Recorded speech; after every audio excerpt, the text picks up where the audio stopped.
Wow,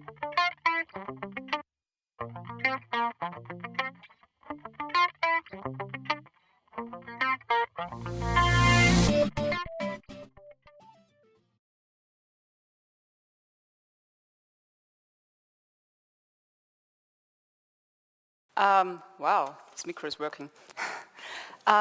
Nice afternoon from our side. We're happy that you're here with us. I want to say, for the beginning, I want to say some major facts about COPE14, the MOOC we did this spring. I was working as a moderator.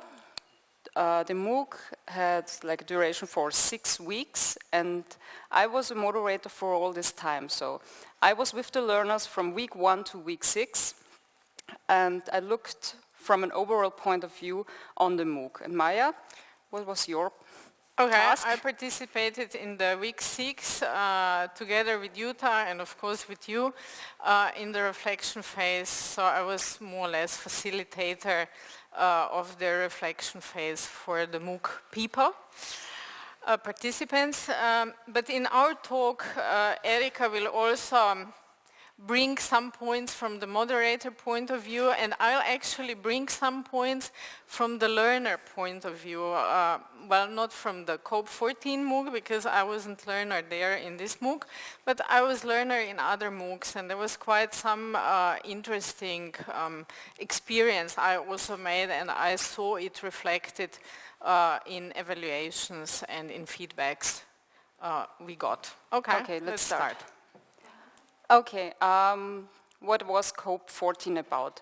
COPE14 means competences for global collaboration. Okay. We had always our troubles with this term, and it was based on economic topics, and it was an interdisciplinary team was built to put in the topics and the structure around the MOOC. We had a team of moderators, which were I and Jutta Pauschenwein, and facilitators, you were among them, and the facilitators provided most of the content. Okay. Okay.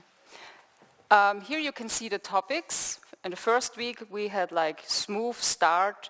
We wanted the learners to come into the MOOC very easily, and we tried not to overload them with content. In the second week, we had the content of legal cultures. We heard some points about rights in different countries, legal rights. Then in week 3, we had doing business in emergent markets. Then week 4, relationships and networks. Week 4 was a hard one for the learners. Danny was the teacher, the facilitator in this week, and the learners were overwhelmed by the mass of topics and info you gave them, and it was quite challenging. And on week 4 we did, it was a nice week with Gudrun. We did international communication and negotiation, and then on week 6 we tried to lead them out. We wanted them to reflect their learning experiences into the MOOC, and this is what we are talking about today. Yeah, and perhaps you can see there is some color coding here, week 1 and week 6. We will talk about feedbacks that we received in the week 1 and in the week 6. So some numbers, Erika? Yeah, we had quite a number of participants, but most of them were situated here at the FH JOANNEUM. From different studies, economic one, MIPEC and MEM, then from social work, from public relations, and from some... Yeah, from us, Informationsdesign. We had one student volunteer, for instance, but she also got a badge. But also from others, so in total 11 courses of study. I think this is a very good success from connecting all these students throughout the FH. I think that was really excellent. Yeah. In overall there were 34 countries were represented, yeah. And we had quite a number of comments published on our website. The website was very simple one. It was a WordPress blog where we put all the content on. where the people could find the videos, all the reading material, and then we had around this structure, we had social networks, like a Facebook group, a Google Plus group, and we encouraged the learners to go on Twitter or write their opinions or the things they learned in their own blogs. Maybe some words about the badges? Oh yeah, we had a badge, which means like it's kind of a certificate you could obtain at the end of the MOOC. Therefore, you had to be active for at least 4 weeks. And at the end of the MOOC, you had to write to the moderators and to state out what you have done in the MOOC. And then you were entitled to get a badge. So it's already enticing a kind of reflection, yeah? Yeah. I guess, yeah. What is this? Okay, that's my slide about evaluation methods. We had quite some, so I'll talk very shortly about 2 questionnaires. One was, short talk, very short questionnaire, and the other one was at the end of the MOOC, which was a bit longer questionnaire that we will also see the results from this questionnaire later. And also we had different ways of reflection that were introduced in the week 6. Which we will also present very shortly. So first, with the first questionnaire, the idea was, okay, not to bother them too much with the questions, but to simply entice some kind of thinking and also getting information. What do they expect? Which media do they use? What are the demographic data in general? Are they happy with the offer that is in the MOOC, and as well also what do they expect from the moderators, or are they happy with the moderators? So yeah, they were happy, the 56 people that replied to this questionnaire after the first week, though it might be a bit too early, but still they were happy. They stated overall they are quite content. Well, there is a bit I wouldn't say different thing, but okay, the questionnaire was way longer.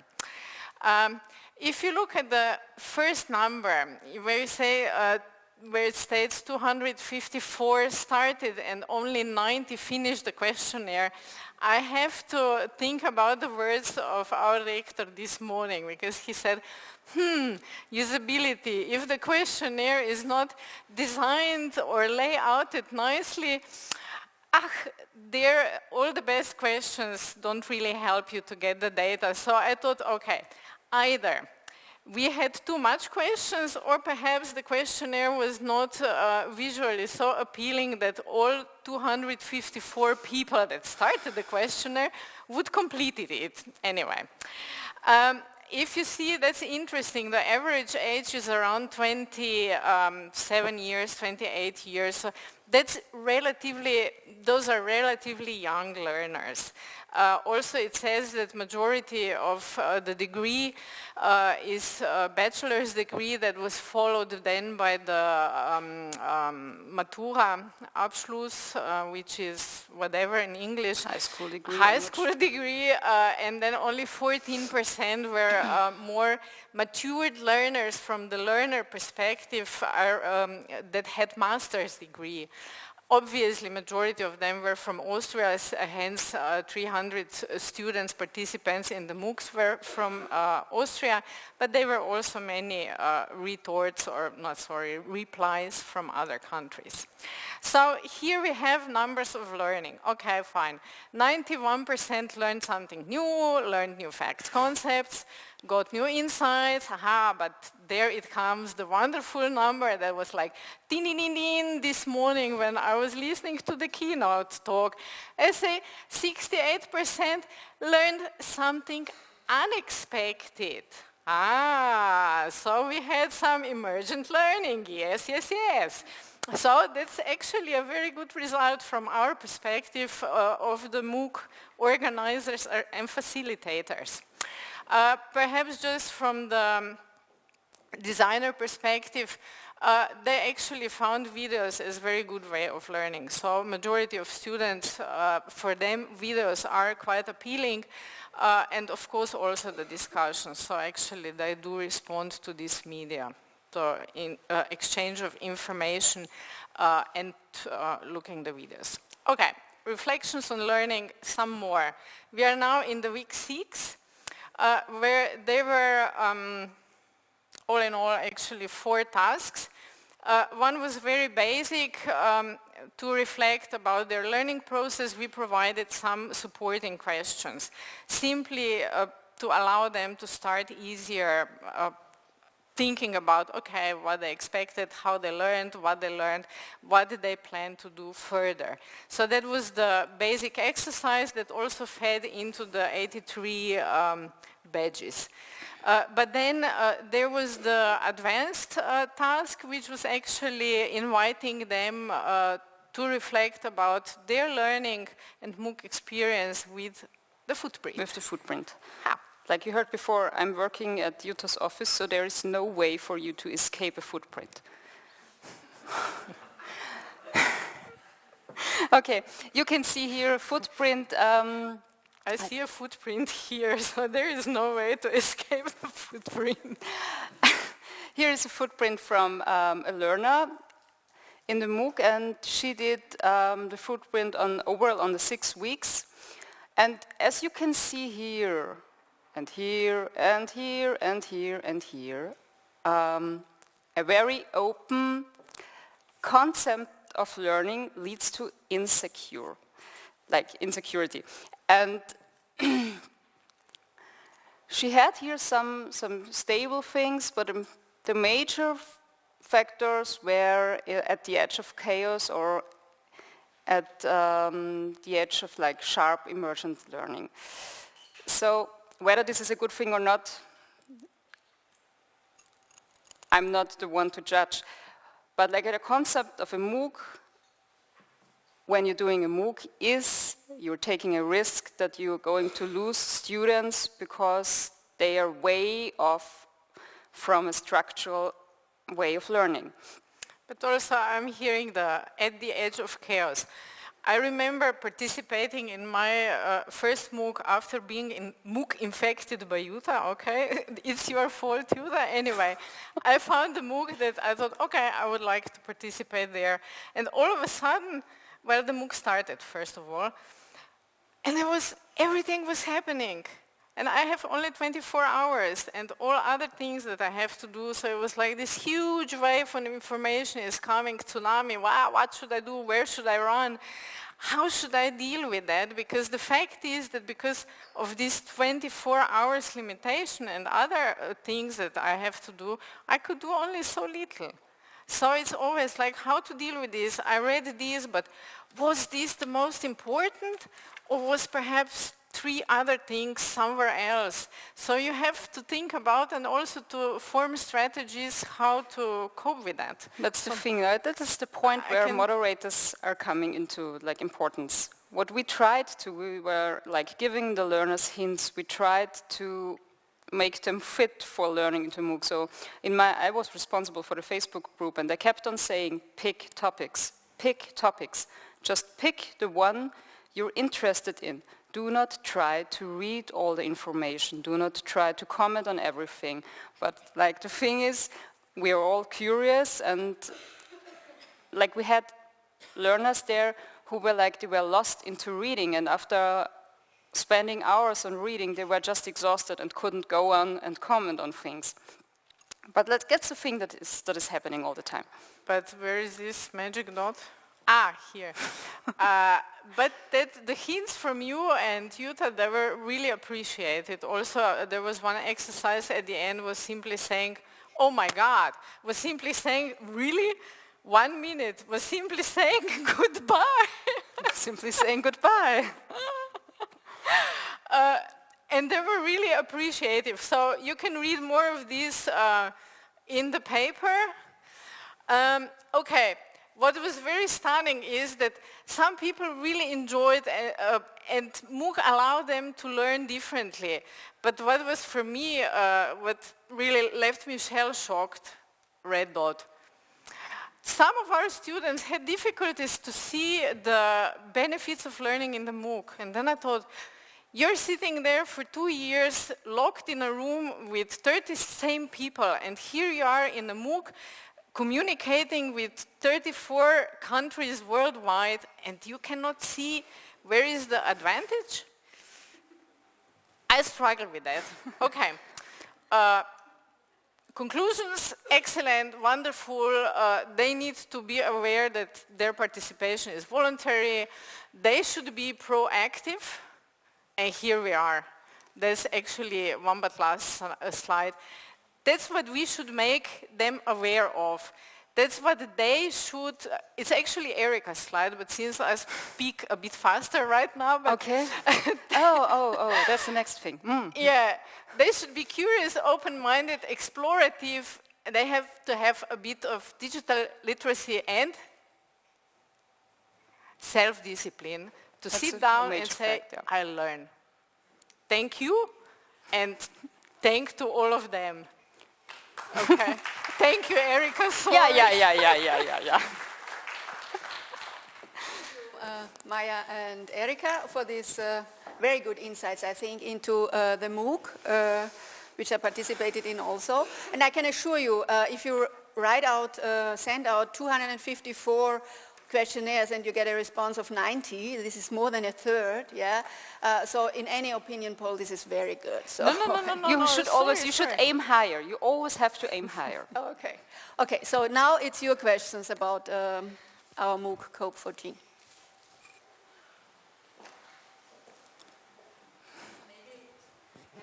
Thinking about the question, we had also students who wrote, I prefer to read a book.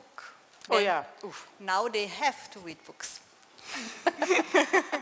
And the best was, I realized I want to learn face-to-face and just with pencil and paper. That was for me the highlight. It was like really, okay, fine, whatever. But that's a learning experience as well. Like, that is a benefit. They know now. But there are some more comments in the paper. We put a lot of comments of these reflections, so if you want to read some more laughs, yes, question. Yeah, thanks for the very inspiring talk. I mean, you had a lot of figures also in it. May I ask for some other numbers as far as workload is concerned? Like, how much work does it make to set up a MOOC and to keep it up and running? Like, concerning, I guess, the students need a lot of coaching and everything. You're talking about structure and organization.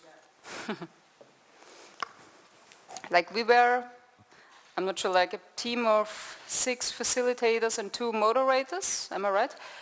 And we were working on the MOOC like a couple of months before we could start it, and then we were meeting like all 3 weeks for 2 to 3 hours where we kept on talking about the structure, about the content, and the thing I think was the most difficult one was like to find a concern about what we want to do and how much time we want to spend the people, like the learners. That was the hardest thing. And like to keep all those learners, the teachers together, because they come from different fields and they had a different approach on learning. And it was quite a hard thing. Like these discussions, like they really went to the ground. They were like hard ones. But like on figures, I'm not sure. I don't know about figures, but the discussions were very heated. Yeah. And to keep it running, when it started, like around the 6 weeks from my work as a moderator, I spent every day 2 to 3 hours to read through the comments, to sum up topics, to write back on personal messages to the learners, and to get back to the teachers, to write on our blog. Yeah. There was also essential part that you did with taking videos of facilitators, and so there was quite a lot of work. Because the budget was rather low, so it was really time consuming, and to produce the videos was another thing, was quite hard, because like we jumped into it without like a technical background. We took the cameras and we're like, okay, how is this working? How is like audio working? What is about lights? And with continuing the videos, you can, when you watch the videos, you can see like they were like gradually getting better. Like the first ones and the last ones are quite different. And this is all a learning process for us as well. It was very time consuming. Sorry. We will have a presentation of the experiences of our MOOC at 6th of October. There outside is a poster where you have, and then also at our website, because we are thinking about what we want to know, what do you need to do a MOOC as we did ours, with resources, and so we will make a handout, to summarize. And then of course, because we have so much online material, we are doing research, I think, for the next 5 years. Did you have a software developer or somebody who was in this, because you need a software where you can communicate, a communication platform, or did you use the one which was existing in FH JOANNEUM? I'm not sure about the question. You were talking about what communication platforms we were using? Yes. Like, we had the WordPress blog, where you could go and sign in and comment. Then we're a Facebook group, an open one, where everybody could comment. A closed Google Plus group, where Jutta was moderating. And then some of the people, like the learners, decided to go on their own blogs. They did their assignments there, and we put it back to the teachers and showed them, look on this blog, look on that blog. They did the assignments there. And some of them used Twitter. They used Twitter as well. We tried, it was like there was work from us for moderators. We tried to connect the people. When there was a discussion on Twitter, we summed it up and put it on the blog or put it on Facebook or on Google+.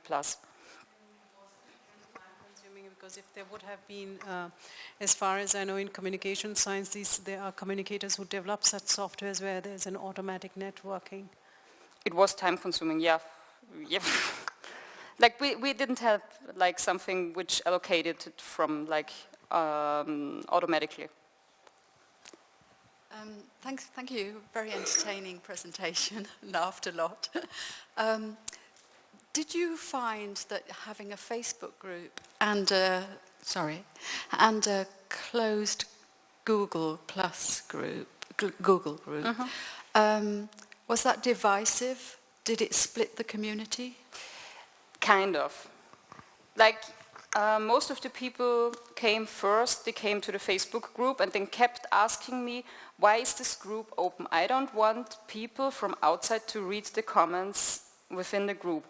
And there was a point where I said, maybe the Facebook group isn't the one for you, and we have the Google group for you, where it's a closed one, where you are in a safe area, in a secure area. What happened was like the Google group stayed rather small till the very end. And most of the people were looking at both groups, but the major discussions like on like flat base were on Facebook. I'm not so sure about the Google group. Maybe Jutta can say something about this. For me, the most discussions were as comments to the blog. And for me, the small group in Google Plus, they did the task until the end of the course. Whereas I think in Facebook, many of them only did the first task, and then only they read what the others have done. And they were lurking around. Yeah. Like on the Facebook group, there were many people lurking around. They were just reading. So at Google Plus, there were about 30 persons, and it was a small group. So there was commitment, and yeah. But the most interactivity was as comments on the blog. And in the feedback, there were some students or learners who felt connected with doing comments. and others who felt I am a single learner. I'm alone learning because there are so many comments, nobody is answering me. So there were different perceptions. Thank you very much. Is there one more question? We can go with one more question in keeping in the time tracks. No? So thank you very much for this very lively discussion about our MOOCs and insights. Thank you very much, Maja and Erika.